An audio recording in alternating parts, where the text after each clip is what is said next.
Breaking news mga kababayan, nako po, eto na ang mga Gen Z at libo-libong mga kabataan kasama ni Kiko Barsaga, mga ex-marine, Scout Rangers at mga generals po na talagang pinangunahan po ang people power ngayon. Talagang libo-libo po ang naglalakad po sa kalsada kasama po ng mga pulis na libo-libo rin na nagbabantay. Naku po mga kababayan, kakalampagin ng bahay ni Saldico at ni Martin Romualdez dito sa bahay ng mga bilyonaryo. Kinakalampag na mga kababayan. Naku po, sana wag magkagulo. Balita kasi sa social media, nagkakatensyon na. Grabe mga kababayan, nakakagimbal po ito. Ito na ang balita. Pakinggan po natin.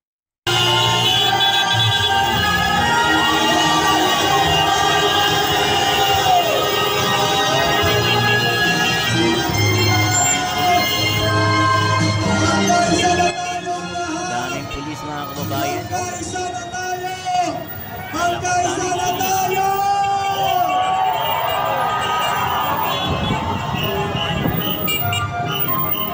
Tuloy naman mga music please! Isip po ng magkaisa! Taas ang mga kamay! Ikaw-anay-way ang magkawan! Taas ang mga kamay! Magkaisa na tayo! Grabe, mga panindig balahibo ito. Maraming pulis. Nakatensyon na. Kinakalampag ng Corpus Park.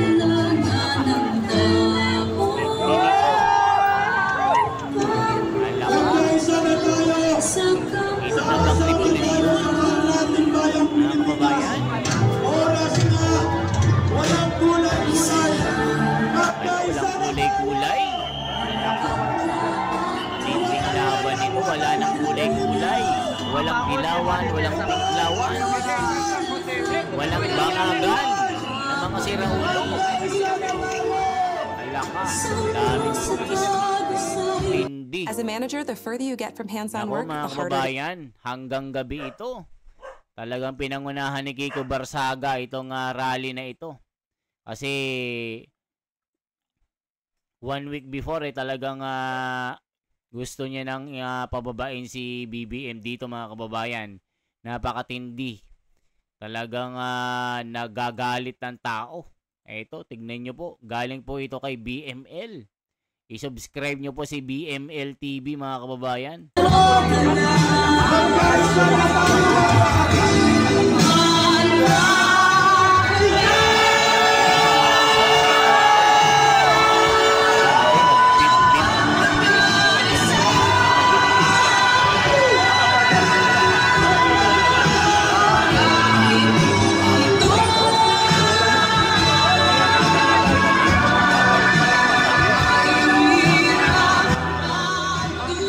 Papalit na ba ng gobyerno? Dahil puro koruptor, puro korap, magnanakaw na sa gobyerno ngayon.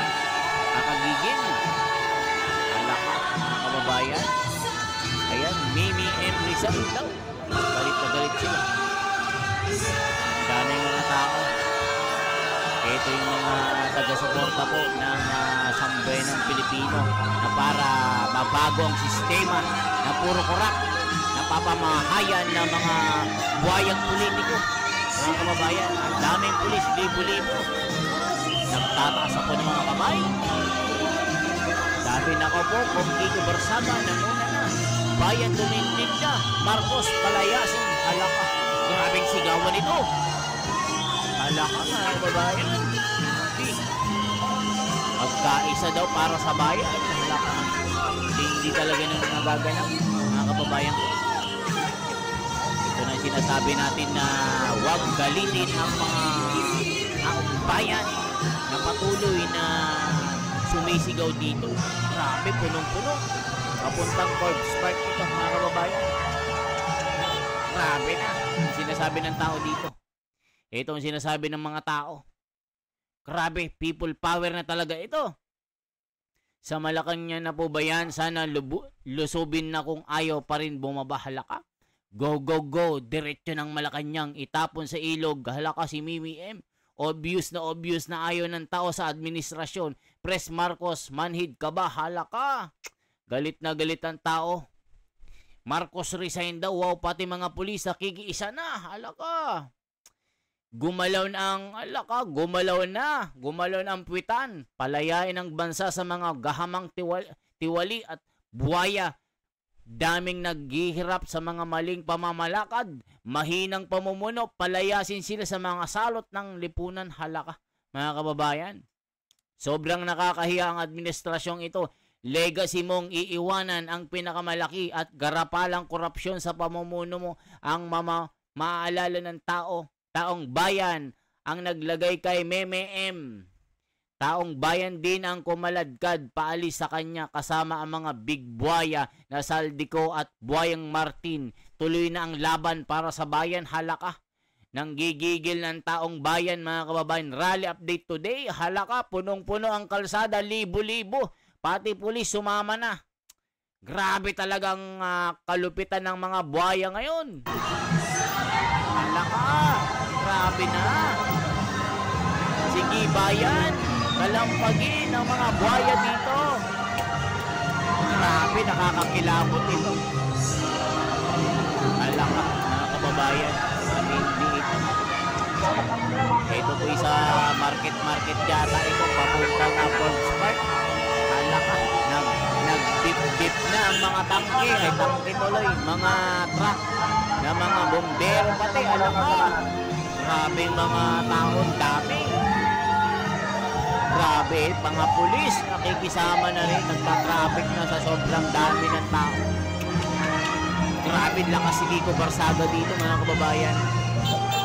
Kung ano daw nagpalaya sa tatay, ganun din ang pagpapalaya sa anak. Yari na, mga kababayan ko, galit na ang tao sa mga buhayang ito. Alaka, grabe, nagsilakad na sila, mga kababayan. Ito na bang people power na magpapababa at babangon muli ang bagong Pilipinas, ang bagong gobyerno, mapapalaya sa mga buhaya? Halaka, mga kababayan ko. Galit na galit ang mga tao dito. Hindi nang nangyayari ngayon. Halaka, mga kababayan ko. Ito mga komento. Hero natin si Kong Barsaga. Ayan o, Marcos resign. Ingat kayo dyan, kaming OFW. Nakikiisa kami sa inyo. Hello, 50 years. Tayong pinahirapan ng mga kurakot. Samantala, halos inikot nilang mundo sa kakapasyal gamit ang pera ng bayan. Dinadali natin. Good luck, mga kababayan. Yes, ibagsak natin ang bangag na ito. Malacanang pasukin. Mag-resign yun si Bangag kasi malaki pa ang nanakawing budget ng 2026. Halaka. Keep safe, mga kababayan kong kabayan. Nakikisa ako sa inyo. Halaka. Grabe, galit na galit ang mga Pilipino. Galit na galit sa mga buhaya. Halaka. Panginoon, patnubayan mo sana ang mga taong bayan. Saan po yung rally? Halaka. Sana lumabas na lahat para matapos na ang gobyernong Bangag. Halaka, mga kababayan. Galit na galit ang mga Pilipino dito. Grabe ang panawagan nila na mag-resign si BBM dito. Halaka. Ito na ba ang people power na magpapabagsak kay Mimi M na dayunyor? Mga kababayan, magigising ba ang mga ito? Mga buhaya. Halaka. Grabe. Sabi dito, God will make a miracle in this rally. Lord, please cover these people, especially Kiko Barsaga. Marcos, may hiya ka naman sa mga Pilipino. Mag-resign ka na. Hindi ka namin kailangan. Napakabuhaya mo. Alaka, sabi ng mga komento. Malaki, alaka, malaki daw bayad. Hoy, walang bayad-bayad dyan. Mga kopal kayo. Abala lang kayo sa traffic. Ano ko? Mga, alam nyo mga ito. Yung mga sobrang panatiko. Nakikita na nila na sobrang kurap ang gobyerno. Idol pa rin nila. Halos ikis na mga puwet na mga politikong ito. Idol pa rin nyo.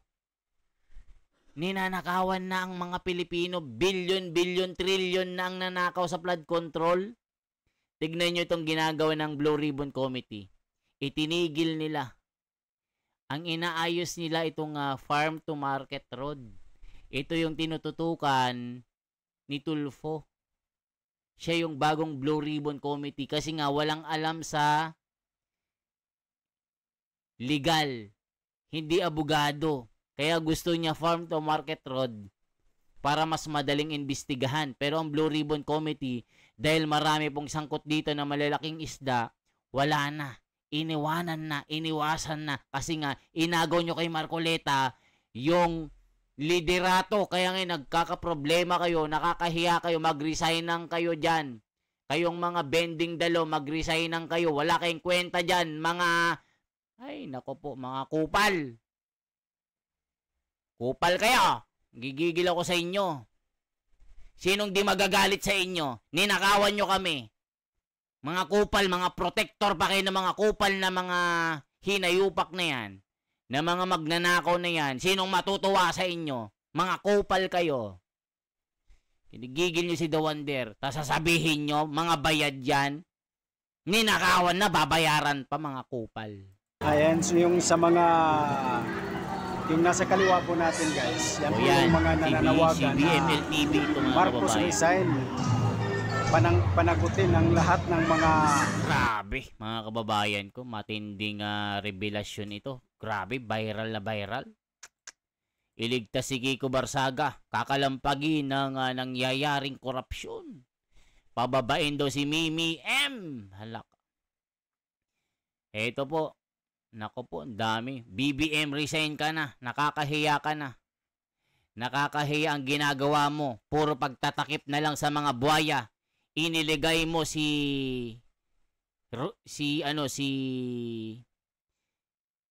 itong Rimulya para pagtakpan ang mga kasama mong kupal na buhaya. Halaka, Malacanang na diretso. Gen Z, wag sa Forbes Park. Kasi private property ang mga subdivision.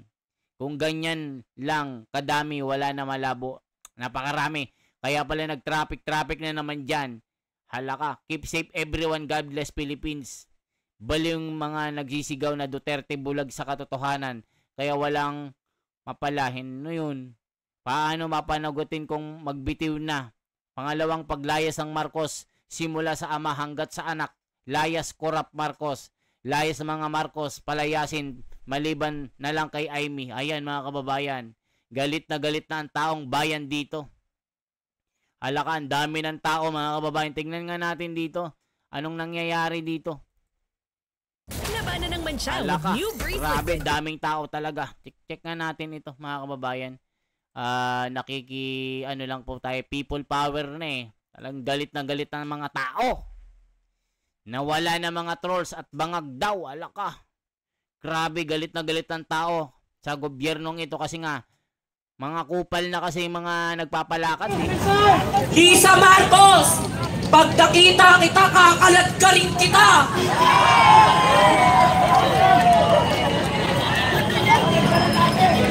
Kala mo natatakot ako sa inyo?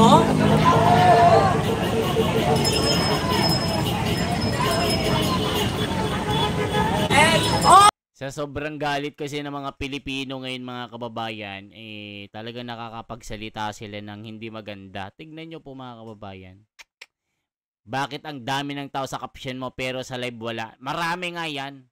Dami nga eh. All of Crocodile in House of Representatives, get out of there! You are not belong in House of Representatives. Pag hindi kayo umalis dyan, magrarayot tayo! Alam, grabe, galit na galit sila. Grabe, galit na galit ang mga tao. Kaya kailangan nyo na, mga pahirap lang ka sa aming bansa. Di naman namin kayo kailangan dito. Hala ka, mga kababayan, galit na galit ng mga Pilipino dito.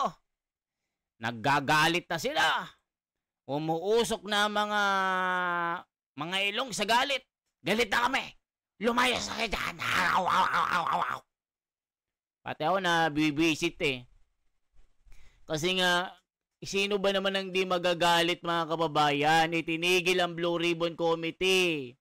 Ang inaatupag ni Erwin Tulfo, itong Farm to Market Road. Dahil ako, Erwin Tulfo, lumayas ka na dyan, ang gigigil kami sa iyo.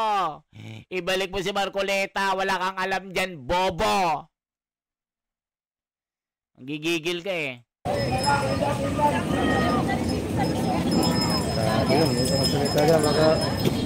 Hanggat hindi ito natatapos ng corruption, until corruption ends, we will never stop. I may grow, old or die, but Maisug and UPI will keep going. We will never stop. Sino gusto nyo maging presidente? Duterte! Duterte! Ayan mga kababayan, talagang gusto nila si Duterte talaga na, na maging presidente.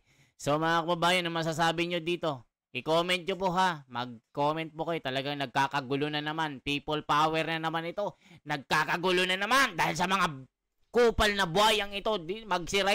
Mag-resign na kayo. Mag-resign na kayo. Gigigil ako. Di pa ako nagkakape niyan ha. Nanggigigil na ako. Nahihiblan na ako dito. Eh kung nandyan lang ako, baka pate ko. Pero mga kababayan, hinihiling ko po maging mahinahon, maging mapayapa. Huwag daanin po sa galit, huwag daanin sa bayolente. Pinapanalangin ko po na maging maayos po ang rally nyo mga kababayan. Isa rin ako sa mga galit, isa rin ako sa mga nanakawan, isa rin ako sa nagbabayad ng tax araw-araw. Bumibili tayo ng mga pangangailangan natin. Kung ano-ano man ang pangangailangan sa pang-araw-araw. Bumibili tayo ng kung ano-ano sa mga grocery, sa mga mall. Sahod natin, may kaltas na tax, SS, Pag-ibig, PhilHealth. Binubulsa lang ng mga buhaya. Kaya deserve nyo mabash. Deserve nyo mapalayas dyan. Once again, ako si The Wonders Philippines. Mabuhay po. Kaisa nyo po ako sa inyong sinisigaw dyan. Basta sa payapang paraan. Mabuhay po.